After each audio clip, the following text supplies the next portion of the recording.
Hello everyone. तर आज आपण बनवणार आहोत जिरा राईस. त्यासाठी मी तांदूळ भिजवले होते 20 ते 25 मिनिट. त्यातलं आता पाणी काढून घेतलंय. त्यानंतर मी इथे घेतले जिरे, खडा मसाला, लवंग आणि तेजपत्ता. तर चला बघूया. त्यानंतर मी इथे कुकर घेतले. कुकर मध्ये आपण 1 चमचा तूप टाकून घेऊया. तुम्ही तेल टाकलं तरी चालेल, तुमच्या ह्याच्यानुसार टाका आणि त्याला छान मेल्ट होऊ देऊया. छान मेल्ट झालं की त्यामध्ये आपला हा खडा मसाला आणि लवंग टाकून घेऊया. त्यानंतर त्यामध्ये जिरे, आपण हे जे तांदूळ भिजवले होते ते टाकून घ्यायचे. त्यानंतर सगळीकडे ह्याला एकत्र करून घ्यायचं तांदळाला पूर्ण. नंतर चवीनुसार मीठ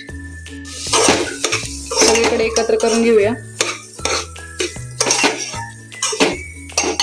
2 मिनिट असं शिजवल्यानंतर आपण जेवढं, सपोज तुम्ही जर 1 कप तांदूळ घेतलं तर 1.5 कप पाणी घ्या.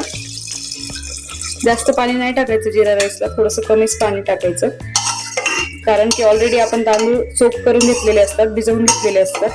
त्यामुळे अशा प्रकारे एकदा सगळीकडे हलवून घ्यायचं आणि ह्याला कुकरचं झाकण लावून 3 शिट्ट्या होऊ द्यायच्या. अशा प्रकारे कमी फ्लेमवर मी 3 शिट्ट्या घेऊन घेते. बघू शकता किती छान प्रकारे आपला हा जिरा राईस तयार झालाय. जर तुम्हाला आवडला असेल तर एकदा नक्कीच ट्राय करा आणि कमेंट मध्ये सांगा की कसा झालाय. थँक्यू.